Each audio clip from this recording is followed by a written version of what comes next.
11 ಜನ ಅನ್ಯಾಯವಾಗಿ ಸಾವನ್ನಪ್ಪಿದ್ದಾರೆ. ಅದರಲ್ಲೂ ಕೂಡ ಈ ಪೂರ್ಣಚಂದ್ರ ಅವರು ರೀಸೆಂಟಾಗಿ ಕೆಲಸಕ್ಕೆ ಜಾಯ್ನ್ ಆಗಿದ್ರಂತೆ. ಪೂರ್ಣಚಂದ್ರ ವಿಚಾರಕ್ಕೆ ಸಂಬಂಧಪಟ್ಟಂತೆ ಅವರ ಮಾವ ಮಾತನಾಡಿದ್ದಾರೆ. ಪೂರ್ಣಚಂದ್ರ ಅವರಿಗೆ ಕ್ರಿಕೆಟ್ ಅಂದರೆ ಭಾರಿ ಹುಚ್ಚು. ಪಬ್ಲಿಕ್ ಟಿವಿಗೆ ಮೃತ ಪೂರ್ಣಚಂದ್ರ ಮಾವ ನಾಗರಾಜು ಹೇಳಿಕೆಯನ್ನು ಕೊಟ್ಟಿರುವಂಥದ್ದು. ಇಡೀ ಊರು ಮೆಚ್ಚುವಂತಹ ವ್ಯಕ್ತಿತ್ವ ಅವನದ್ದಾಗಿತ್ತು. ವ್ಯಕ್ತಿ ಆತನಾಗಿದ್ದ. ಪೂರ್ಣಚಂದ್ರ ತುಂಬ ಶ್ರಮಜೀವಿ, ಓದಿ ಒಂದೊಳ್ಳೆ ಕೆಲಸಕ್ಕೆ ಸೇರ್ಕೊಂಡಿದ್ದ. ಕ್ರಿಕೆಟ್ ಸಂಭ್ರಮಕ್ಕೆ ಹೋಗಿ ಸಾವನ್ನಪ್ಪಿದ್ದಾನೆ ಅಂಥೇಳಿ ಕಣ್ಣೀರಿಟ್ಟಿದ್ದಾರೆ. ಇಡೀ ಕುಟುಂಬಕ್ಕೆ ಅವನೇ ಆಧಾರವಾಗಿದ್ದ. ಮದುವೆಗಾಗಿ ಹುಡುಗಿಯನ್ನು ಕೂಡ ಹುಡುಕ್ತಾ ಇದ್ವಿ ಅನ್ನುವಂತಹ ಮಾತನಾಡಿದ್ದಾರೆ.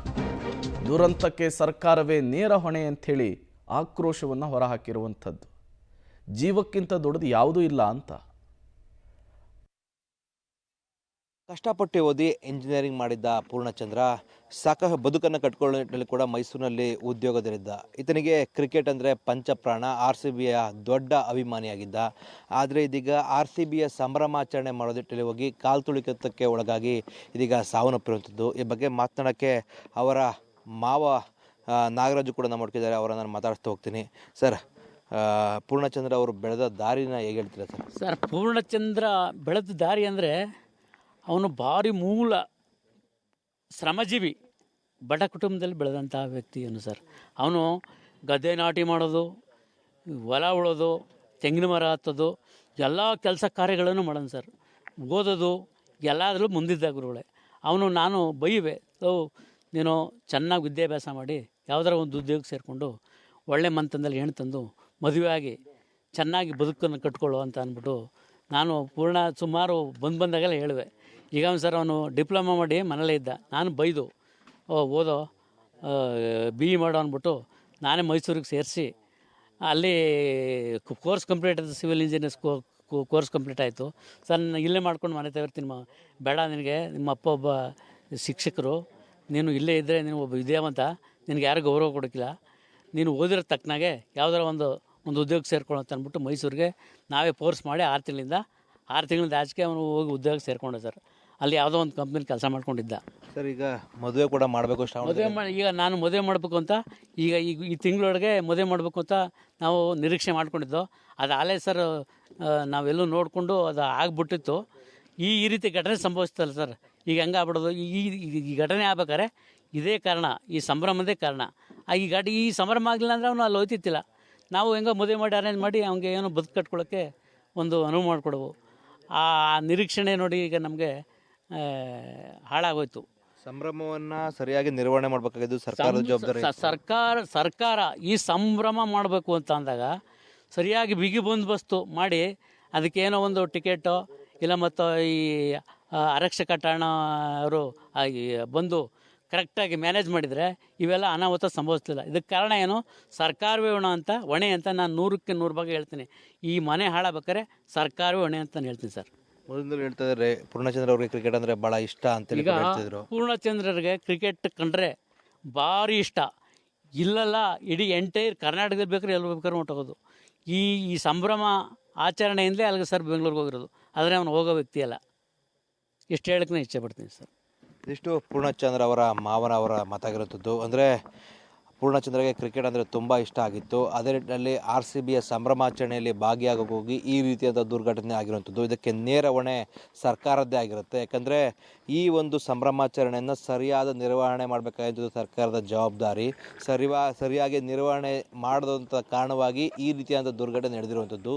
ಇದರ ನೇರ ಹೊಣೆಯನ್ನು ಸರ್ಕಾರವೇ ಒತ್ಕೊಳ್ಬೇಕು ಅನ್ನೋ ಕೂಡ ಅವರು ಹೇಳ್ತಾ ಇರುವಂಥದ್ದು. ಕ್ಯಾಮ್ರಾ ಪರ್ಸನ್ ವಿನೋದ್ ಜೊತೆ ರೋಹಿತ್ ದೇವರಹಳ್ಳಿ, ಪಬ್ಲಿಕ್ TV, ಮಂಡ್ಯ. ಬಾಳಿ ಬದುಕಬೇಕಾದವರು, ನೂರಾರು ಕನಸನ್ನು ಕಂಡವರು ಸಂಭ್ರಮಾಚರಣೆಗೆ ಅಂತ ಹೋಗಿ ತಮ್ಮ ಪ್ರಾಣಕ್ಕೆ ನಿಂತು ತಂದುಕೊಂಡಿದ್ದಾರೆ. ಕಾಲ್ ತುಳಿತಕ್ಕೆ KR-ಪೇಟೆಯ ಪೂರ್ಣಚಂದ್ರ ಸಾವು. ಸ್ನೇಹಿತನನ್ನು ಕಳೆದುಕೊಂಡು ಆತನ ಸ್ನೇಹಿತರು ಕಣ್ಣೀರಿಟ್ಟಿದ್ದಾರೆ. 10 ವರ್ಷದಿಂದ ಪೂರ್ಣಚಂದ್ರ ನನಗೆ ಪರಿಚಯ ಅಂತೇಳಿ ಪೂರ್ಣಚಂದ್ರ ಸ್ನೇಹಿತ ಪಬ್ಲಿಕ್ TV ಜೊತೆಗೆ ಮಾತನಾಡಿದ್ದಾರೆ. ಮೈಸೂರಿನಲ್ಲಿ ಕೆಲಸ ಮಾಡ್ತಿದ್ದ.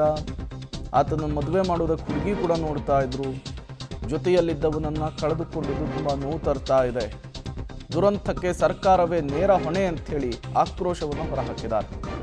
ಕಾಲ್ ತುಳಿತಕ್ಕೆ KR-ಪೇಟೆಯ ಪೂರ್ಣಚಂದ್ರ ಸಾವನ್ನಪ್ಪಿರುವಂಥದ್ದು. ಅವರ ಸ್ನೇಹಿತರು ಪಬ್ಲಿಕ್ TV ಜೊತೆಗೆ ಮಾತನಾಡಿ ಪೂರ್ಣಚಂದ್ರನ ವಿಚಾರಕ್ಕೆ ಸಂಬಂಧಪಟ್ಟಂತೆ ಒಂದಿಷ್ಟು ಮಾತನಾಡಿದ್ದಾರೆ.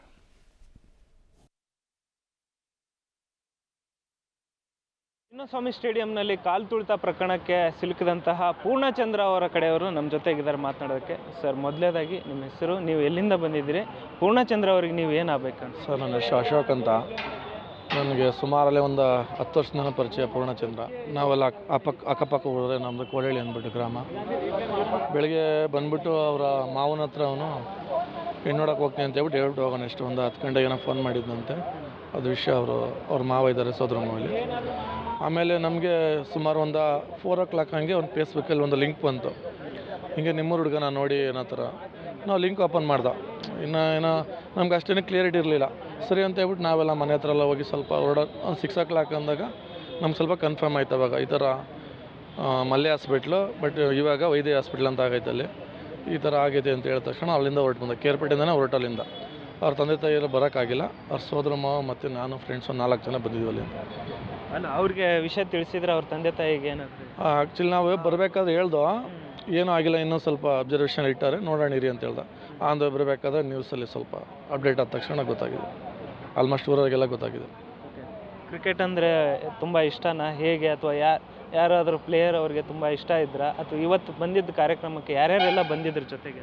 ಸರ್, ಆ್ಯಕ್ಚುಲಿ ನಾವೆಲ್ಲ ಕ್ರಿಕೆಟ್ ಆಡೋದು, ನಮ್ಮ ಜೊತೆ ಬಂದು ಆಡ್ತಿದ್ದ, ಬಟ್ ಅವ್ನಿಗೆ ಇಷ್ಟೊಂದು ಕ್ರೌಡ್ ಇರಲಿಲ್ಲ. ಬಟ್ RCB ವಿನ್ ಆಯ್ತು, ನಮಗೇನು ಇಷ್ಟ ಆಗಿ ಏನೋ ಬಂದಿದ್ದ, ನನಗೆ ಗೊತ್ತಿಲ್ಲ. ಅವರು 4 ಜನ ಫ್ರೆಂಡ್ಸ್ ನಮಗೇನು ಫೋನ್ ಮಾಡಿಲ್ಲ, ಬಂದಿರ್ಬೋದು ಸರ್, ಇಷ್ಟಪಟ್ಟೆ ಬಂದಿರ್ಬೋದು. ಏನು ಕೆಲಸ ಮಾಡ್ತಾಯಿದ್ರು, ಓದ್ತಾ ಇದ್ರಾ ಅಥವಾ ಏನಾರು ಕೆಲಸ ಮಾಡ್ತಾಯಿದ್ರು? ಸರ್, ಓದೆಲ್ಲ ಕಂಪ್ಲೀಟ್ ಆಗಿತ್ತು.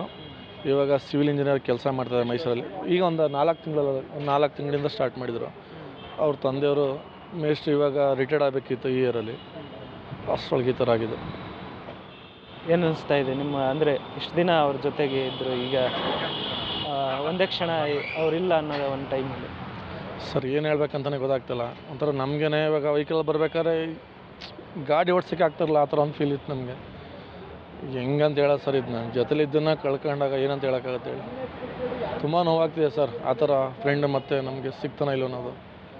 ತುಂಬ ಒಂದು ಸೆಲೆಬ್ರೇಷನ್ ಮೂಮೆಂಟಲ್ಲಿ ಈ ಥರ ಆಗಿರತಕ್ಕಂಥದ್ದು, ಈ ಥರ ಘಟನೆ ನಡಿಬಾರ್ದಿತ್ತು. ಬಟ್ ಈ ಥರ ಒಂದು ಸೆಲೆಬ್ರೇಷನ್, ಈ ಒಂದು ಘಟನೆ ಬಗ್ಗೆ ಓವರಲ್ ಆಗಿ ಏನು ಹೇಳೋಕ್ಕೆ? ಸರ್, ನಾನು ಒಂದು 2 ವಿಷಯ ಹೇಳಕ್ಕೆ ಬರ್ತೀನಿ. ಈ ನಮ್ಮ ಕಾಂಗ್ರೆಸ್ ಸರ್ಕಾರ ಇರ್ಬೋದು, ಬೇರೆ ಯಾವುದೇ ಸರ್ಕಾರ ಇರ್ಬೋದು, ಈ ಥರ ಕ್ರೌಡ್ ಇದ್ದಾಗ ಅಟ್ಲೀಸ್ಟ್ ಒಂದು ಸ್ಟೇಡಿಯಮಲ್ಲೇ ಇಲ್ಲ ಒಂದು ಟಿಕೆಟ್ ಕಲೆಕ್ಟೆಡ್ ಇಲ್ಲ ಪಾಸಾಗಿ ಕೊಟ್ಟು ಮಾಡ್ಬೋಯ್ತು ಇವರು. ಬಟ್ ಇವ್ರು ಯಾವುದೇ ತೊಗೊಂಡಿಲ್ಲ. ಅಲ್ಲಿ ಫಸ್ಟ್ ಇಲ್ಲಿ ಮಾಡಿದ್ದಾರೆ, ವಿಧಾನಸೌಧಕ್ಕೆ ಹೋಗಿ ಮಾಡಿದ್ದಾರೆ. ಸರಿ ಅಂದ್ಬಿಟ್ಟು ಇಲ್ಲಿ ಸ್ಟೇಡಿಯಮ್ ನಿಮಗೆ ಗೊತ್ತಿಲ್ಲ, ಇಂಡಿಯಾ ಸ್ಟೇಡಿಯಮಲ್ಲಿ ಒಂದು 35,000 ಜನ ಅವಾಯ್ಡ್ ಮಾಡೋದೇ ಕಷ್ಟ. ಈಗ ನಮ್ಮ ಪುನೀತ್ ಸತ್ತಾಗ ಎಷ್ಟು ಅವಾಯ್ಡ್ ಮಾಡಿದ್ರೆ ಅಂತ ಗೊತ್ತಿರಬೇಕಲ್ಲ ಸರ್ ನಿಮಗೆ. ಆದರೂ ಇವರು ಸ್ಟೇಡಿಯಮ್ ಒಳಗಡೆ ಇದು ಮಾಡಬೇಕಿತ್ತು. ಅದೊಂದು ತಪ್ಪು ಮಾಡೋದು ಅಂತ ಅನಿಸ್ತಿದೆ ಸರ್ ನನಗೆ. ಯಾಕೆಂದರೆ ಒಂದು ಪಾಸರ ಕೊಡಬೇಕಿತ್ತು, ಇಲ್ಲ ಒಂದು ಪ್ರೈಸರ ಇಟ್ಟವ್ರು ಇದು ಮಾಡಬೇಕಿತ್ತು, ಇಷ್ಟು ಒಂದು ಟಿಕೆಟ್ ಅಂತ ಹೇಳಿ ಮಾಡ್ಬೋದಿತ್ತು. ಬಟ್ ಯಾವುದೂ ಮಾಡಿಲ್ಲ ಇವರು. ಆದರೂ ಈ ಕ್ರೌಡಲ್ಲಿ ನಿಮ್ಗೆ ಗೊತ್ತಿರಬೇಕು, ನೆಲ ಎಷ್ಟು ಕ್ರೌಡೆಲ್ಲ ಆಗಿತ್ತು ಅಂತ. ಎಲ್ಲೆಲ್ಲಿ ಬೆಂಗಳೂರಲ್ಲಿ ಏನಾಗಿದೆ ನಿಮ್ಗೆ ಗೊತ್ತಿರುತ್ತೆ. ಆ್ಯಕ್ಚುಲಿ ಆ ಥರ ಮಾಡೋದು ಒಂದು ವೀಕ್ ಮುಂದೆ ಇಟ್ಕೊಂಡು ಮಾಡ್ಬೋದು ಸರ್ ಇವರು. ತುಂಬ ಬೇಜಾರಿದೆ ಸರ್ಕಾರದ ಬಗ್ಗೆ ನನಗೆ. ಇದಿಷ್ಟು ಏನಂದರೆ ಪೂರ್ಣಚಂದ್ರ ಅವರ ಕಡೆಯವರ ಮಾತಾಗಿತ್ತು. ಕ್ಯಾಮ್ರಾ ಪರ್ಸನ್ ಪರಮೇಶ್ ಜೊತೆ ಧನು, ಎಲ್ಗಜ್, ಪಬ್ಲಿಕ್ TV, ಬೆಂಗಳೂರು.